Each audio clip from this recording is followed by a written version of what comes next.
Israel's war on Gaza raged on during its recent conflict with Iran, which ended with a US-brokered ceasefire. Meanwhile, Qatar has announced renewed mediation efforts to end the genocide. So, what are the prospects for peace now? This is Inside Story.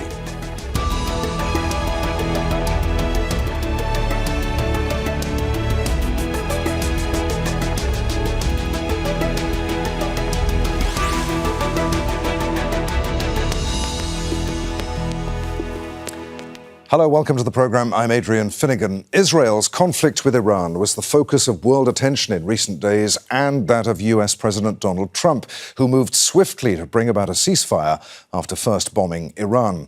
Trump's anger at a possible early Israeli breach was clear, ordering Israeli Prime Minister Benjamin Netanyahu to turn around his fighter jets. Yet while the world was focused on the conflict with Iran, Israel killed more than 800 Palestinians in Gaza, many of them waiting for food from an Israeli US-backed group. Just as the Iran ceasefire was taking hold, Qatar said that it's working to get indirect talks underway between Hamas and Israel. Meanwhile, as Netanyahu seeks to profit politically at home from the recent conflict, at least 7 Israeli soldiers were killed in Gaza. So, what are the prospects now for a deal, and what influence will the outcome of the Iran-Israel conflict have on ending Israel's war on Gaza? We'll speak to our guests shortly, but first, this report from Joel Evans. Palestinians have endured more than 20 months of war. There's been no let-up in the Israeli strikes, barring a brief 8-week ceasefire. And a silent killer continues to take more lives. Hunger. He was going to get food for his children and himself, to make them live. He was going to feed them because they don't have a pinch of flour at home. They can't find food to eat. He was walking there and he was killed on his way. More than 500 Palestinians have been killed at aid distribution centres run by the controversial Israeli and US-backed Gaza Humanitarian Foundation. The UN Agency for Palestinian Refugees, UNRWA, has described the centres as a death trap. While the situation in Gaza's remaining few hospitals is catastrophic. There's a big number of martyrs and serious injuries. According to the information that I got, I was following up at night, many of these patients went to intensive care unit, surgeries, and the surgeries department were working round the clock. As Israel and Iran attacked each other and the world's attention was drawn elsewhere, Palestinians were still being killed. US strikes on Iranian nuclear facilities look certain to escalate the conflict, but the Trump administration's efforts soon turned to brokering a ceasefire, which appears to be holding. Israeli Prime Minister Benjamin Netanyahu has enjoyed a boost in popularity and on Tuesday announced Israel had achieved what he described as a historic victory that would stand for generations. We rose like a lion, stood tall, and our roar shook Tehran and echoed throughout the world. Qatar, which has brokered negotiations between Israel and Hamas, said on Tuesday a renewed effort to restart indirect talks is underway. We are still continuing our efforts, God willing, and we are trying to find an opportunity in the next day or two for indirect talks between the sides to reach an agreement. As diplomatic efforts continue, the already desperate situation worsens for the people of Gaza under Israeli attack and blockade. Joel Evans, Al Jazeera, for Inside Story.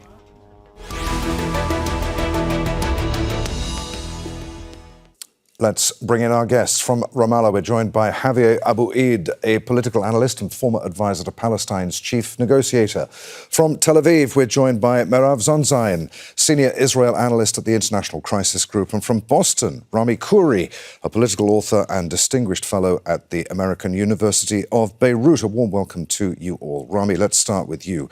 To what extent is the end of the war in Gaza now in the hands of Donald Trump?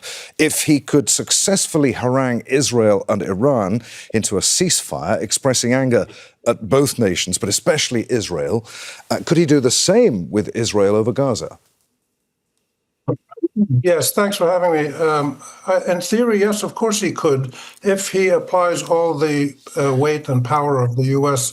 to achieve that. The difficulty we have, everybody has, is that neither the Iran-Israel or Iran-US war nor the Israel-Palestine war has been resolved. The underlying core conflicts are unaddressed, and they've both worsened in the last year. And the United States clearly has not figured out how it can be the primary supporter, armorer, funder, and diplomatic protector of the Israeli genocide and the Israeli assault on Iran's nuclear research facilities, and how it can be a mediator at the same time. That conflict has not been resolved. Donald Trump is responding with dramatic moves, theatrical moves, and inconsistent moves. So in theory, yes, the U.S. could pressure the Israelis and others could pressure Hamas to compromise, but the chances of it happening, I think, are very, very slim because the core pressure for conflict and killing and death and regional hegemonic aspirations by Israel and the U.S. have not changed. So what you're saying is Trump's erratic, inconsistent behavior makes the situation extremely unpredictable. That's one element. The other is the consistency of the U.S. support for what Israel is doing, not just in Gaza, but in all of Palestine, Syria, Lebanon, and now Iran. So these are really tough contradictions to overcome. And the United States, especially under Trump, has shown no ability or inclination to overcome them. Mairav, basking in what he might see as the glory of his Iran campaign and his success in getting the US to bomb Iranian nuclear sites, and with polls indicating a turnaround in his approval rating, does Prime Minister Netanyahu now have the political capital to change the course on the war in Gaza or on Gaza? How quickly will pressure now build for him to reach a deal to end the war? Well, I mean, the victory narrative that Netanyahu is pushing and really the entire Israeli public seems to be buying into is quite something, considering if you look at what actually Israel has done in Iran. It hasn't, provided more security. It's made the region more dangerous. And I don't know if Israelis are really thinking about it in this way, but for us who are analyzing and dealing with this issue, it's remarkable to see the way in which he's pushing this victory narrative, even as intelligence officials come out and say that the achievements in Iran are not necessarily that great, that it's only set it back a few months. And it's actually important to keep in mind that Israel's outlook from the get-go was that it would only be able to set back Iran's nuclear program by a few months. But to get to your question, I mean, I think he does consider this to be a turnaround from the October 7th reputation that he has, and it's something that the Israeli public could certainly be swayed on. I still think that the Israeli public is largely against Netanyahu and the war in Gaza for their own reasons of the hostages and other issues. But he has more room to maneuver in terms of his coalition. I don't think it's going to be, a snap thing that's going to happen overnight. But I think that he's in a much better position to try, if he really wants to move towards, let's say, aspirations of normalization with Saudi and you're leaving a legacy, then that could be the trajectory he's on. I don't quite see it, though, just yet. Javier, emboldened by what he sees as his success in the Iran campaign, is it possible that Netanyahu and his government could face down calls for ending the war on Gaza, while perhaps turning their attention to another front, as they see it, the occupied West Bank? Thank you, Adrian. I think it's very important to say once again that the attacks on Iran did not end the attacks on Gaza, and that as your previous report was showing, we've had hundreds of people killed in Gaza over the past few days. And eventually, what Benjamin Netanyahu is trying to do is not to either cooperate with the region, it's basically to subjugate the region. And in the case of Gaza and the West Bank, the occupied Palestinian territory, they are trying to change the geography of the occupied territory. What's happening in Gaza, there are very similar images, not the same in degree, but similar in the northern West Bank. And now with the latest announcement of the Israeli government, particularly with the approval of 22 new Israeli settlements, colonial settlements in the occupied West Bank, we can certainly believe where the Israeli government is going to go, for understanding the importance that radical settlers like Ben Gvir and Smotrich have in the Israeli government. Rami, Netanyahu's far-right coalition partner, Finance Minister Bezalel Smotrich, wrote on X, "Now, with all our strength to Gaza to complete the work, to destroy Hamas and return our hostages." Now, Smotrich and other cabinet hardliners, of course, are pushing for a long-term military occupation of Gaza and the return of Jewish settlers there. To what extent is Netanyahu now in a position to be able to ignore the voices closest to him? I don't think he can ignore them. He's got a very delicate balance. He gains a little bit of popularity because of what he did in Iran, makes people feel good in Israel, but they understand very clearly, those who follow the facts, that neither in Gaza nor in the West Bank and the rest of Palestine, nor in Iran has Israel achieved any of its major war aims. It has essentially failed on all the major points. It's made some gains by killing tens of thousands of people, probably a couple of 100,000, but it hasn't really achieved anything. He has a very delicate balance. He can't afford to lose the right-wing parties and the Messianic religious extremists. He has to go along with them. But the more important point I would make is that this is not just a question of Smotrich and Ben-Gvir and this particular coalition. This has been a Zionist program since 1915. The answer to the conflict in Palestine is to go back to 1915, 1917, redo the Balfour Declaration, issue a new declaration by Western powers, global powers, that Palestine and Israel both have equal and simultaneous full rights to statehood, security, a national home, and sovereignty. That's, to me, is the best starting point. Most of the world would sign on to something like that unless they address the core goals that Israel and Zionism have pursued, which the British and Americans have supported them in for 100 years. Nothing is going to be resolved. So the short-term issues of the parliamentary majority bump in popularity, these are minor events. Faced with the last point I'll make here is the extraordinary lesson of the last 2 years has been how both the Palestinians and the Iranians, governments and people, have responded with a powerful sense of resistance, sumud.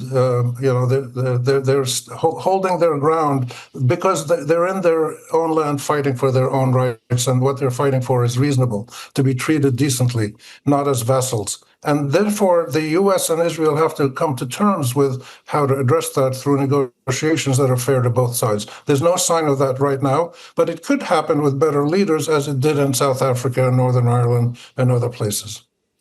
Mairav, do you want to come in and comment on what Rami was saying there? How much pressure do you think that Netanyahu will be now from the Trump administration to end the war on Gaza? And who will have more sway over him? Bearing in mind what Rami was saying about this being unimportant, really, but is it going to be President Trump that Netanyahu is going to listen to, or the likes of Smotrich and the other right-wingers in his cabinet? I mean, the fact remains that Trump, if he wants to, he can get Netanyahu to stop this war. And he had that ability in January when he got the ceasefire, and he can do it again. But Trump has given Israel all the weapons and all the money and all of the impunity, as have previous presidents, to do whatever it wants. And the dehumanization of Palestinians and just the complete disregard for, the dozens of Palestinians who are being killed every single day is that is what's dictating the terms. So it doesn't matter if Trump says that, Gaza deserves to eat, or if he says the fact of the matter is he has supported Israel 100%. And if Netanyahu and Trump want to kind of move on to some kind of Abraham Accords Part 2, which I see is very unrealistic at this point, But if they do want to do that, then if Trump wants that and Netanyahu wants that, then they will move to some kind of end to the war. Smotrich and Ben-Gvir, while they are far-right settler radicals, Netanyahu is much more aligned with them than I think we are giving credit. Like, this is, very much a Netanyahu approach. Rejection of Palestinian self-determination, full Jewish supremacy, Israel from the river to the sea. This is a Netanyahu policy line. It's not just a Smotrich and Ben-Gvir one. He just uses them at his convenience in order to appear more statesman-like, let's say. But this is, as Rami said, is the long-standing Israeli policy. I don't see a U.S. president stopping that unless he has interests that directly conflict. And I thought at some point that those interests did conflict, but for now, with Trump, we've seen that he's allowing Israel carte blanche still at this moment. Javier, where does the bombing of Iran, the 12-day war, as President Trump called it, the killing of Iranian senior military leaders and scientists, the weakening of Iran's ally Hezbollah in Lebanon, where does all of this leave Hamas and its negotiating position now in ending the war?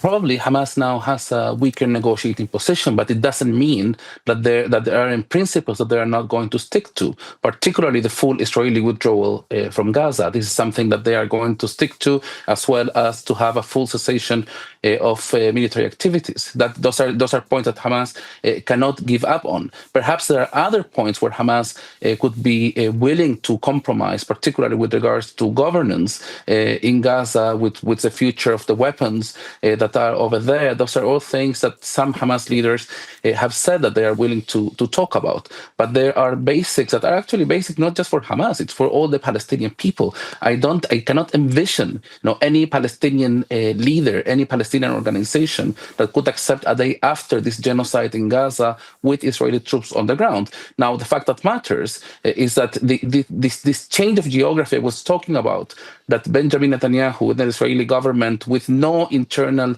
political opposition within Israel, what they are trying to do is to turn once again Gaza into something very similar to what they have here in the occupied West Bank, a place that they can continuously enter. And that's something that, of course, is not going to help anyone that aspires to implement the Palestinian right to self-determination.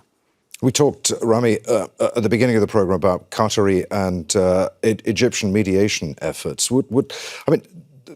Given what happened, will Hamas budge on its negotiating stance? Will it accept anything less than a complete ceasefire and a total Israeli withdrawal from Gaza? My assumption is it probably would, as a short-term logistical measure, a tactical measure, but in the long term, it sticks to its main aim. The important thing about Hamas, I just finished co-editing, we published a book, Helena Coben and I, called Understanding Hamas and Why That Matters, 5 interviews with top global scholars on Hamas. And the lessons that come out of that are that Hamas has always been able to generate support, and it does now, because it reflects the global Palestinian consensus, which used to be reflected in the PLO institutions, which have become moribund now. They've been neutered by Mahmoud Abbas and his crew. Hamas still reflects the consensus of Palestinians, which is to achieve self-determination, end the occupation, have a Palestinian state, and live in a peaceful Middle East next to a Israeli state, and the details to be negotiated. That's why Hamas has support. They will make concessions at a tactical level. They'll, for instance, won't demand immediate full Israeli withdrawal. They'll do it in stages. They'll make concessions they already have on releasing some of the hostages. They don't want to stay in government. They've said that very clearly. Their military arm will be incorporated into a Palestinian National Defense Force. They are very flexible, and they have made at least 15 major overtures to the United States directly and to Israel about negotiations for ultimate coexistence. But they require that the basic needs of Palestinians be met, ending the occupation, self-determination, statehood, and no more attacks. And the idea that Netanyahu is suggesting, or the right wing, we go back in now and settle Gaza, they settled Gaza once. They've attacked Gaza since 1948, and look what it got them. It got them Hamas. So I think there has to be a radical shift, something like Nixon and Kissinger did when they went and opened talks with China, a radical shift, or what Gorbachev did in Russia, or what F.W. de Klerk did in South Africa, a complete break with the past strategies that failed and new strategies that will allow all the people in the conflict to live in peace and security. And there's no sign of this now, and there's no trust in the United States, by the way, or Israel. Israel and the U.S. in the last 2 years have completely lost the trust of everybody in the Middle East and most people in the world. So it's a tough slog to regain that trust, but we've got to try, and hopefully people like China, Russia, Turkey will join Qatar and Egypt and others in the mediation efforts. Mairav, the New York Times reported on Wednesday, Doha time, it was late Tuesday, US time, that Israeli representatives at Gaza ceasefire talks have been given a broader mandate to negotiate, quoting anonymously a senior member of Netanyahu's cabinet. What would Netanyahu settle for to end the war on Gaza? And would what he offers be acceptable to Hamas? I mean, I think the two sides have been very consistent in the sense that Hamas has called from the very beginning for a full ceasefire hostage deal that would mean an end to the war, not a pretend end, not a temporary ceasefire, a full ceasefire and a full IDF withdrawal. And Israel has refused. And on Netanyahu's side, he wants to stay in power. And I mean, the fact that he may or may not want to resettle Gaza could change based on his calculations. But that has been the deciding factor. And if you see how Israel sought to close up the Iran war very quickly and could have a much bigger victory narrative many times over in Gaza, and still hasn't wrapped it up. It's pretty clear Netanyahu is doing it almost strictly for his own political survival. So yeah, I think he would move and agree to things based on his calculations of his political survival, of his legacy. This is really, in some ways as simple as it is. This is what he's interested in. So this, bigger mandate could be an indication of that. It could also be that he just likes to keep a mirage and a facade of constant negotiations. This is what Israel has done for months. It has given this facade that it's interested in negotiations when actually it is the reason why we do not have a ceasefire in Gaza. Javier, picking up on what Rami was saying about trust, the Israelis, the US have made promises they haven't kept. They've changed, the Israelis anyway, changed agreements that they've reached. The trust level is at zero. That's a big problem, isn't it? I fully agree with Rami, and I fully agree with the assessment. It is a big problem indeed, and also because in the region we don't have parties that have been envisioning to have other mediators or facilitators for any negotiations. The Americans seem to be still those that many parties in the region are still looking at, and again they're looking at them without having, of course, much trust after what happened in the case of Iran and what has been happening as well in the case of Palestine. Now, I think once again that it's important to look into what are the goals of each party. And when we're trying to envision any sort of ceasefire or an agreement for the day after, we have to remember what the Israeli goal is. We are talking still at a situation whereby ethnic cleansing is part of the Israeli policy, making the annexation of occupied Palestinian territory is part of it. It's not a two-state solution. It's not an agreement with the region, and the whole paradigm that a normalization with Arab countries was going to facilitate to have a peace in the region, I think, has been totally destroyed by the latest actions of the Israeli government and the Israeli state. Could Netanyahu capitalize on what he is touting as the success of the Iran operation and the turnaround in his approval ratings by calling an early election, do you think? How dangerous a move would that be for him? It's something he could try in desperation if he thought he could win it.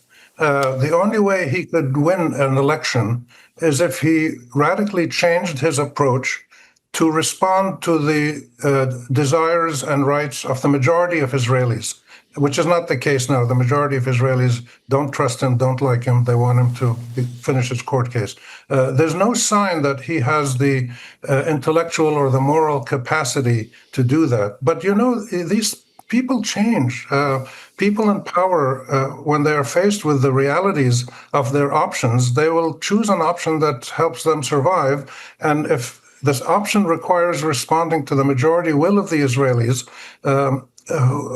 who have supported the Gaza massacres and genocide, but the fundamental reality is that the majority of Israelis are basically decent, normal people who signed on to a genocidal and colonial policy from the early 1920s. He has to change that. If he has the capacity to do that, as happened in South Africa and Northern Ireland and other places, he could.